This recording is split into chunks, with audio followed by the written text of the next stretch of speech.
começar, são uma minoria. No Brasil se fala em torno de 5 mil indivíduos realmente multimilionários.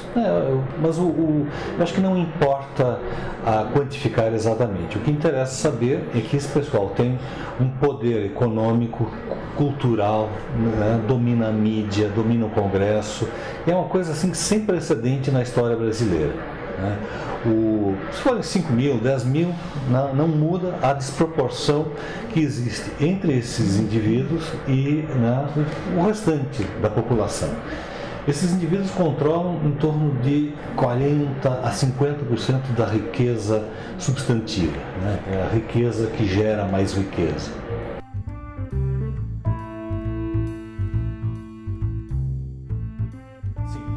O capitalismo não necessita desse tipo de comportamento do que hoje se chama a economia bandida. Tá?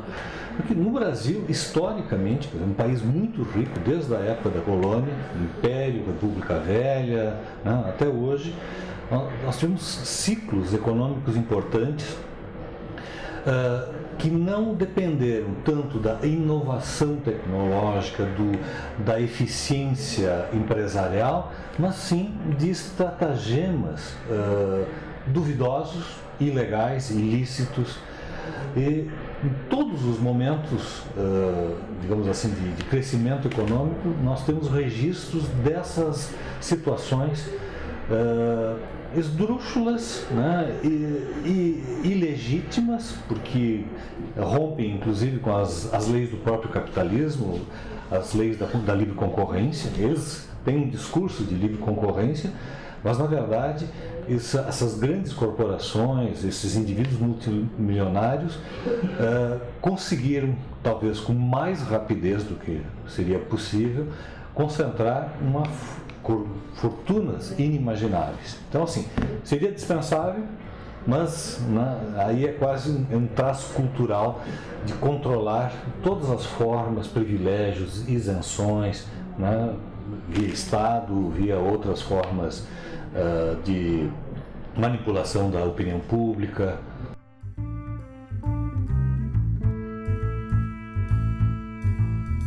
É indispensável. Aí sim, tudo o que eles fizeram não seria possível se não houvesse uma mistificação do seu papel econômico, do seu papel social.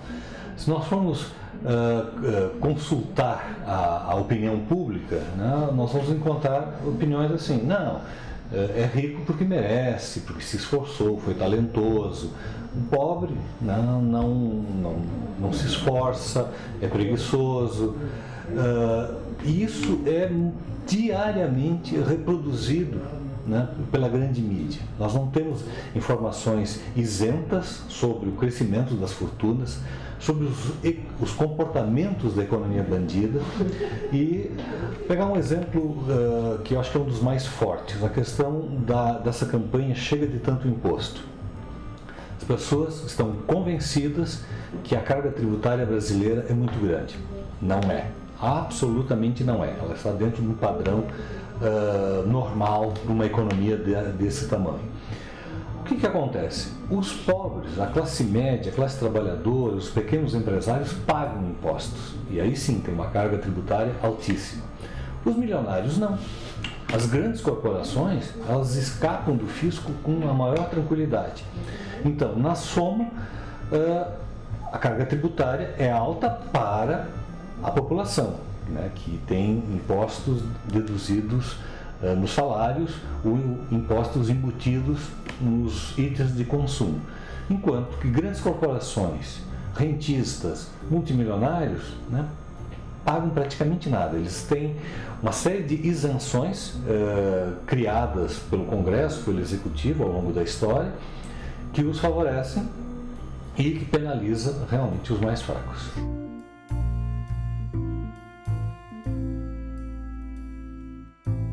Eu destaco assim 2 pontos importantes. O primeiro, que em termos de estabilidade da economia, de segurança para novos negócios, a concentração de renda é nefasta.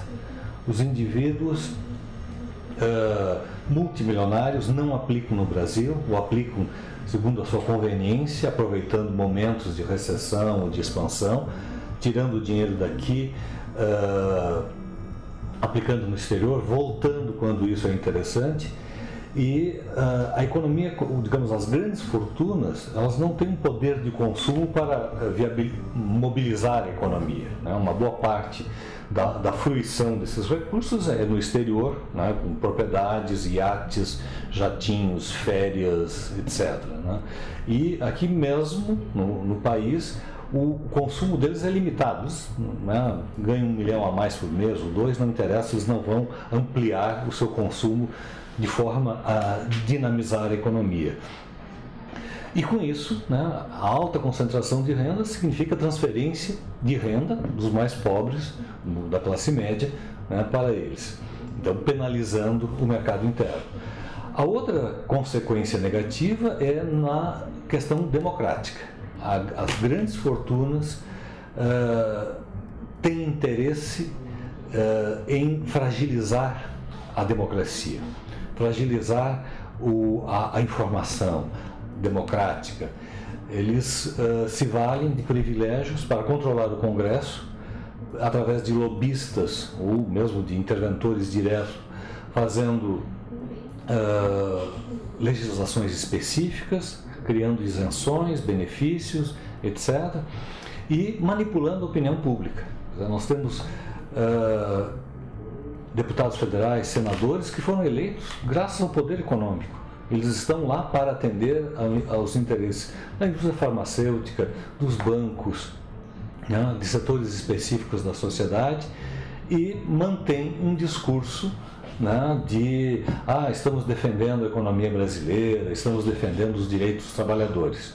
Né? O exemplo mais recente é a reforma trabalhista, que vai penalizar grandemente os trabalhadores, e uma série de deputados federais e senadores fazendo discursos populistas, eles que foram financiados por grandes corporações ou são muitas vezes diretamente proprietários, né, tentando convencer a população que isso é o melhor. Então, assim, pelos dois lados, em termos de economia e de democracia, a riqueza desmedida é nefasta.